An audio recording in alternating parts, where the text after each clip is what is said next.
இப்பதானக்கா 9 மணி ஆகுது. இல்லை பவுனா, நம்ம ஆராதனை தொடங்குறதுக்கு முன்பாக ஒரு 10-15 நிமிஷம் போய் உட்காந்து ஜெபம் பண்ண எவ்வளோ நல்லா இருக்கும். உனக்கும் வேலை இல்லை, இந்த பாஸ்டுக்கும் வேலை இல்லை. வாரம் வாரம் எப்பவுமே லேட் பண்ணிடுறாரு. இருக்கிற ஒரு நாள் சண்டே பசங்க எல்லாம் வீட்டுல இருக்கிறாங்க. ஏதாவது கறி மீன் வாங்கி நல்லா சமைச்சு சாப்பிடலாம்னா எல்லா வாரமும் லேட்டு.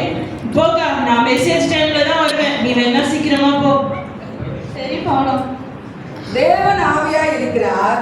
அவரை தொழுது கொள்கிறவர் ஆவியோடும் உண்மையோடும் அவரை தொழுது கொள்ள வேண்டும். இது கர்த்தர் உண்டு பண்ணின நாள், இதிலே களி கூர்ந்து மகிழ கடவும். நாம் அமர்ந்தபடியே நமது பாடல் புத்தகத்தில் உள்ள 111 பாடலான மேகமிகு இயேசுராஜன் வேகம் வராரே என்ற பாடலை பாடுவோம். மேகமிகு இயேசுராஜன் வேகம் வராரே,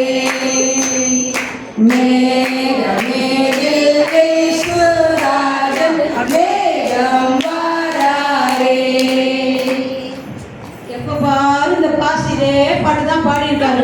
நானும் சின்ன வயசுலேருந்தே கேள்விப்பட்டிருக்கேன். ஏமா மாதவி, இது ஏன் இடம் இல்லை, உனக்கு தெரியல, ஏன் என்கிட்ட போய் அப்படி உட்காருப்போ.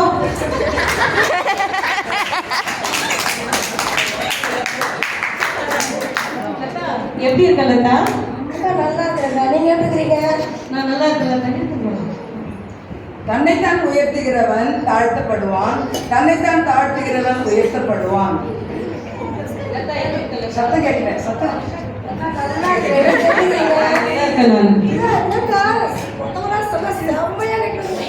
புடவையா நீ பாக்குன்னு சொல்லிட்டு கட்டிட்டு வந்தேன். உனக்கு தெரியல, நான் லோக்கல் கடையெல்லாம் எடுக்க மாட்டேன். நல்லில எடுத்தேன்.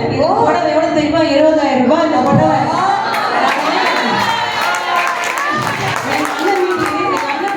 மாப்பிள்ளை வீடு பார்க்க போறோம். இந்த நாள் பார்த்து எங்க வீட்டுக்காரர் டியூட்டி போயிட்டாரு. சர்ச்சு முடிஞ்சிட்டு நான் ஃபங்க்ஷனுக்கு போனேன். அமைதி.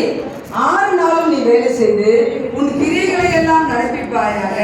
7ஆம் நாளோ உன் தேவனாகிய கர்த்தருடைய ஓய்வு நாள். அதிலே நீயானாலும் உன் குமாரன் ஆனாலும் உன் குமாரத்தி ஆனாலும் உன் வேலைக்காரன் ஆனாலும் உன் வேலைக்காரி ஆனாலும் உன் மிருக ஜீவன் ஆனாலும் உன் வாசல்களில் இருக்கிற அந்நியன் ஆனாலும் யாதொரு வேலையும் செய்ய வேண்டாம்.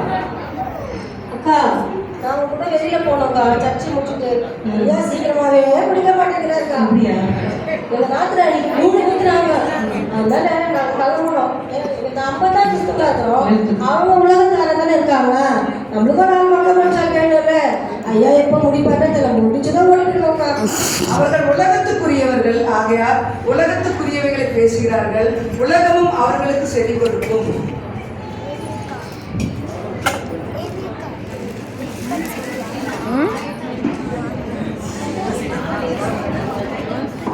நம்ம எல்லாரும் கிறிஸ்துமஸ் கொண்டாட போகும் இந்நேரத்தில் இயேசு கிறிஸ்து சென்ற முறை உலகத்துக்கு வந்தபோது நம்முடைய பாவ பரிகாரியாக நம் ரட்சகராக வந்தார். ஆனால் இம்முறை சங்கீதம் 96:13 அவர் வருகிறார். அவர் பூமியை நியாயந்திருக்க வருகிறார். அவர் பூலோகத்தை நீதியோடும் ஜனங்களை சத்தியத்தோடும் நியாயந்திருப்பார் என்று சொல்லியிருக்கிறது போல நீதியுள்ள நியாயாதிபதியாக வரப்போகிறார். இயேசு கிறிஸ்து பிறப்பை கொண்டாடும் நாம் அவருடைய 2ஆம் மரண வருகையை கொண்டாட ஆயத்தப்படுத்துவோம். ஆமென். இப்பொழுது நம் மத்தியில் இருக்கிற திருமதி ரோஸ்லின் அவர்கள் ஜெபம் செய்வார்கள். நன்றி செலுத்துகிறோம் அப்பா. நீ நல்ல வேலைக்காக நன்றி ராஜா. அப்பா, எனக்கு ஒரு மனமாய் கூடிய என்னை ஜெபிக்க செய்தீர், அதுக்காக நன்றி ஆண்டவரே.